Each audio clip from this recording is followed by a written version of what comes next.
Maraming nagtatanong kung kaya daw ba sa matarik na ahonan ng NXT Storm XR ng may angkas. Kaya tara, samahan nyo ako ngayong araw at aakyat tayo ng Baguio ng may angkas at hindi lang yan.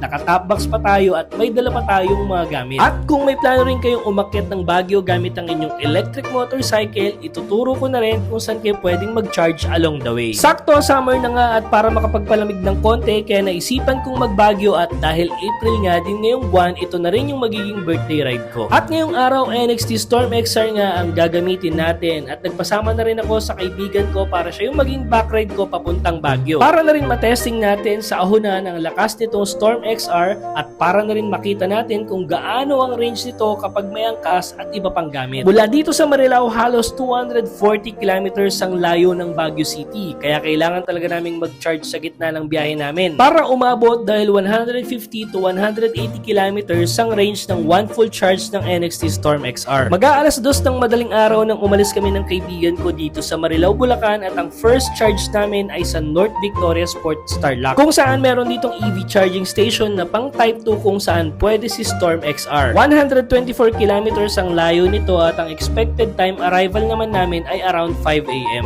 May option kayo mag-charge ng libre sa NXT branches kung NXT e-bikes ang gamit nyo, dahil along the way sa Baguio ay madadaanan nyo yung branches nila katulad ng NXT Pampanga, Tarlac at Urdaneta. Pero dahil madaling araw nga ang biyahe namin ay sarado pa ito, kaya buti na lang may EV charging apps akong ginagamit na nakikita kung saan ako pwedeng mag-charge kahit anong oras man. Pagdating namin sa Pampanga, Tarlac, kahit madaling araw pa lang, marami na kaming nakikitang tao sa kalsada. Ang iba'y namamanata dahil Holy Week nga ngayon at ang iba naman ay may group rides. Bandang alas 4 na nga nang nakarating kami ng Santo Cristo, Tarlac. Halos 10 kilometro na lang ang layo nito mula sa charging station na pupuntahan namin, pero pinili muna naming mag-almusal dahil wala pa kaming agahan. Pagkatapos kumain, dumiretso na kami sa EV charging station dito sa Victoria, Tarlac at may natirang 35% sa aking battery. Pagdating dito, agad ko namang chinarge itong unit na gamit ko at ang diskarte ko naman ngayon ay umidlip muna habang nagcha-charge. Dahil wala pa din talaga akong tulog nung bumiyahe kami dahil excited akong bumalik sa Baguio. Kasabay ng pag-full charge itong NXT Storm XR, nakabawi na din kami ng lakas dahil nakaidlip din kahit papaano ng ilang oras. 120 pesos ang naging charging cost natin mula 35% hanggang mapuno. Mula dito sa Victoria, Tarlac, 118 kilometers pa ang layo natin hanggang Baguio City. Mukhang kaya naman na nitong dumiretso doon, pero dahil meron tayong angkas at mga dalang gamit at medyo ahon din pagdating sa Baguio, at para maiwasan natin ang range anxiety o baka kapusin ng battery, dadaan tayo sa SM Urdaneta kung saan free charging doon. Doon nga rin pala kami nag-charge nung nag-Baguio at sagada kami last year gamit naman ng NXT Storm X. Sa pagpapatuloy ng biyahe natin ngayon, medyo tirik na rin ang araw pero ang kinagandahan ay malamig naman ang hangin. Maya-maya pa nga ay nakarating na kami sa SM Urdaneta, pero ang problema, sarado pala ito dahil Holy Friday. Buti na lang may app tayo ng charging stations at sakto may charging station ako nakita dito sa CB Mall na tapat lang din mismo ng SM Urdaneta. Mula Victoria, Tarlac kanina hanggang dito sa Urdaneta, Pangasinan, 32% lang ang nabawas sa battery kaya 68% pa ang natitira. Halos isang oras lang ang kakailanganin para ma-full charge ito, kaya habang nagcha-charge sasabayan na rin naming magmerienda. Pagkatapos ng isang oras, chinek ko yung battery ko at naka 98% na siya. Hindi na namin ito hinintay na mapuno pa dahil ayos na rin naman ito at nasa 72 pesos naman ang cost ng charging from 68 to 98%. Diretso na kami uli ngayon ng biyahe at nasa 65 kilometers na lang ang layo namin sa tutuluyan namin sa Baguio. Medyo madadagdagan lang ang bawas sa battery ngayon dahil mahabang ahonin din ito at dagdag pa na may angkas ako at dalang iba pang gamit. Maya-maya pa nga ay nasa La Union na kami at bago kami pumasok ng Benguet Province, dinaanan muna namin yung Shell Recharge malapit dito, hindi para mag-charge uli kundi para maipakita sa inyo na may other charging station pa dito na pwede nyong maging option bago kayo umakyat ng Baguio. Sa pagpapatuloy ng aming biyahe, nadaanan na namin ang arko ng Benguet Province, hudyat ng kalsadang dadaanan mo ay paakyat na ng Baguio. Bagaman medyo matarik ang kalsada ng Cannon Road, mas pinili nating dito dumaan dahil mas maganda yung view dito at mas malapit dito dumaan kumpara sa Marcos Highway. Pagpasok mo nga ng Cannon Road, mapapansin mo na agad yung sunod-sunod na kurbada. Hindi siya yung tipong chill na drive lang dahil dapat alerto ka din dahil kung sa isang side bundok ang matatanaw mo, sa kabila naman ay bangin na. Habang pataas ng pataas nga ang kalsada ay palamig na rin ng palamig ang hangin. May mga parte rin dito kaming nadadaanan na ilog at yung iba naman ay mga mini falls. Sobrang ganda talaga ng tanawin sa biyahe kapag paakyat ka ng Baguio at hindi makukumpleto ang pamamasyal mo sa Baguio kapag di mo ito nakita. Hanggang sana daanan na nga namin ng pamosong Lion's Head pero ang nakapagtataka, hinarangan nila ito ng lubid kaya wala talagang mapaparkingan ang mga turista kaya hindi na rin kami nakapagpa-picture dito. Sa halip ay tinuloy na lang namin ang aming biyahe. Matapos ang ilang kilometro pa ng mahabang ahonan ay nakarating na kami dito sa Baguio. Mag-aalas 12 na nga rin ito ng tanghali kaya bago kami dumiretso sa transient na tutuluyan namin, nag-take out muna kami ng pagkain para sa lunch na rin. Nung malapit na kami sa transient, yung kalsada na papunta dito ay palusong at napakatarik naman. Pero buti na nga lang at may regenerative braking itong NXT Storm XR at napakalaking tulong nga nito sa pagpapahinto o pagpapabagal ng takbo ng motor lalo na kung palusong. Pagdating sa transient, 42% ang natira mula sa 98% galing sa Urdaneta, Pangasinan. For less than 200 pesos or 192 pesos na charging cost ay nakarating na tayo dito sa Baguio City. Walang aberya, mabilis, malakas sa unan kahit may angkas at matatarik ang daanan. Kaya ang hatol, kayang-kayang umakyat ni NXT Storm XR sa matatarik na ahonan kahit pa may angkas at mga dalang gamit. Abangan nyo kung saan-saan tayo pupunta ng may backride dito sa Baguio City. Hanggang dito na lang mga ka-electric, this is EV Yahemoto, ang inyong lakwachero at galang e-bike rider. Ride safe, keep safe mga ka-EV Yahe.